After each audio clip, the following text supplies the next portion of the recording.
참 예수님, 오늘은 3월 13일 사순 제2주간 금요일입니다. 독서와 복음 말씀 봉독하도록 하겠습니다. 성부와 성자와 성령의 이름으로 아멘. 제1 독서입니다. 창세기의 말씀입니다. 이스라엘은 요셉을 늙음하게 얻었으므로 다른 어느 아들보다 그를 더 사랑하였다. 그래서 그에게 긴 저고리를 지어 입혔다. 그의 형들은 아버지가 어느 형제보다 그를 더 사랑하는 것을 보고 그를 미워하여 그에게 정답게 말을 건넬 수가 없었다. 그의 형들이 아버지의 양떼에게 풀을 뜯기러 스켐 근처로 갔을 때 이스라엘이 요셉에게 말하였다. 내 형들이 스켐 근처에서 양떼에게 풀을 뜯기고 있지 않느냐. 자, 내가 너를 형들에게 보내야겠다. 그래서 요셉은 형들을 뒤따라가 도탄에서 그들을 찾아냈다. 그런데 그의 형들은 멀리서 그를 알아보고 그가 자기들에게 가까이 오기 전에 그를 죽이려는 음모를 꾸몄다. 그들은 서로 말하였다. 저기 저 꼼쟁이가 오는구나. 자, 이제 저 녀석을 죽여서 아무 구덩이에나 던져놓고 사나운 짐승이 잡아먹었다고 이야기하자. 그리고 저 녀석의 꿈이 어떻게 되나 보자. 그러나 르우벤은 이 말을 듣고 그들의 손에서 요셉을 살려낼 속셈으로 목숨만은 해치지 말자 하고 말하였다. 르우벤이 그들에게 다시 말하였다. 피만은 흘리지 마라. 그 아이를 여기 광야에 있는 이 구덩이에 던져버리고 그 아이에게 손을 대지는 마라. 르우벤은 그들의 손에서 요셉을 살려내어 아버지에게 되돌려 보낼 생각이었다. 이윽고 요셉이 형들에게 다다르자 그들은 그의 저고리, 곧 그가 입고 있던 긴 저고리를 벗기고 그를 잡아 구덩이에 던졌다. 그것은 물이 없는 빈 구덩이였다.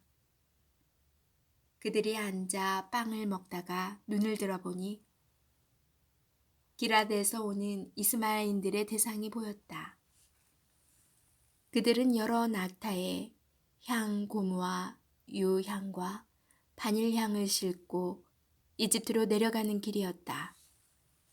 그때 유다가 형제들에게 말하였다.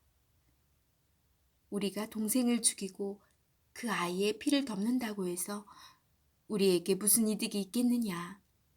자, 그 아이를 이스마엘인들에게 팔아버리고 우리는 그 아이에게 손을 대지 말자. 그래도 그 아이는 우리 아우고 우리 살부치가 아니냐? 그러자 형제들은 그의 말을 듣기로 하였다.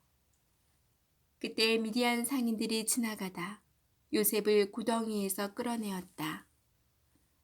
그들은 요셉을 이스마엘인들에게 은전 20잎에 팔아넘겼다. 이들이 요셉을 이집트로 데리고 갔다. 주님의 말씀입니다. 하느님 감사합니다.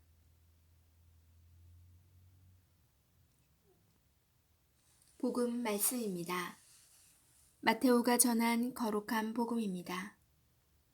그때 예수님께서 수석 사제들과 백성의 원로들에게 말씀하셨다. 다른 비유를 들어보아라. 어떤 밭임자가 포도밭을 일구어 울타리를 둘러치고 포도확을 파고 탑을 세웠다. 그리고 소작인들에게 내주고 멀리 떠났다. 포도철이 가까워지자 그는 자기 몫의 소출을 받아오라고 소작인들에게 종들을 보냈다. 그런데 소작인들은 그들을 붙잡아 하나는 매질하고 하나는 죽이고 하나는 돌을 던져 죽이기까지 하였다. 주인이 다시 처음보다 더 많은 종을 보냈지만 소작인들은 그들에게도 같은 짓을 하였다. 주인은 마침내 내 아들이야 존중해 주겠지 하며 그들에게 아들을 보냈다. 그러나 소작인들은 아들을 보자 저자가 상속자다. 자, 저자를 죽이고 우리가 그의 상속 재산을 차지하자 하고 저희끼리 말하면서 그를 붙잡아 포도밭 밖으로 던져 죽여버렸다. 그러니 포도밭 주인이 와서 그 소작인들을 어떻게 하겠느냐.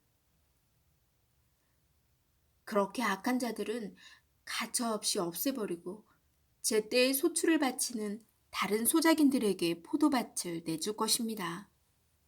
하고 그들이 대답하자 예수님께서 그들에게 말씀하셨다. 너희는 성경에서 이 말씀을 읽어본 적이 없느냐? 집 짓는 이들이 내버린 돌, 그 돌이 모퉁이의 머릿돌이 되었네. 이는 주님께서 이루신 일, 우리 눈에 놀랍기만 하네. 그러므로 내가 너희에게 말한다. 하느님께서는 너희에게서 하느님의 나라를 빼앗아 그 소출을 내는 민족에게 주실 것이다. 수석 사제들과 바리사이들은 이 비유들을 듣고서 자기들을 두고 하신 말씀인 것을 알아차리고 그분을 붙잡으려고 하였으나 군중이 두려웠다. 군중이 예수님을 예언자로 여겼기 때문이다. 주님의 말씀입니다. 그리스도님 찬미합니다. 잠시 묵상하겠습니다. 포도밭 소작인의 비유는 신약 성경의 독특한 비유입니다. 이 비유의 초점은 종교 지도자들입니다. 구약 성경에서부터 포도밭은 하느님의 백성을 나타내는 상징으로 사용됩니다. 이 비유에서 밭의 주인은 하느님이시고 주인이 애써 일군 포도밭은 하느님 백성입니다. 하느님께서는 백성을 모으시고 그들을 잘 이끌도록 종교 지도자들을 세우십니다. 여기서 종교 지도자들은 소작인으로 비유됩니다. 포도철이 되자 주인은 소출을 받아오도록 소작인들에게 종들을 보냅니다. 소출은 하느님 백성이 하느님의 뜻을 따라 살아가며 맺는 열매일 것입니다. 종들은 하느님께서 백성과 백성의 지도자들에게 지속적으로 파견한 예언자들을 가리킵니다. 그러나 소작인들은 종들을 받아들이지 않습니다. 실제로 많은 예언자들이 그들에게 거부당하였고 심지어 목숨을 잃기도 하였습니다. 그럼에도 포도밭 주인은 자비로운 모습을 보여줍니다. 그는 아들을 소작인에게 보냅니다. 그런데 소작인들은 그 아들마저 죽이고 포도밭을 차지하고자 합니다. 주인이 보낸 아들은 우리를 위하여 세상에 오신 예수 그리스도이십니다. 그분께서는 백성의 지도자들에 의하여 십자가에 못 박혀 돌아가셨습니다. 이 비유에서 가장 두드러지는 것은 백성을 향한 하느님의 사랑과 자비입니다. 비록 지도자들이 그것을 받아들이지 않았지만 하느님께서는 포기하지 않으셨고 결국 당신의 아드님마저 우리를 위하여 내어주셨습니다. 그리고 그 사랑과 자비는 지금까지도 이어집니다. 아멘. 성부와 성자와 성령의 이름으로 아멘.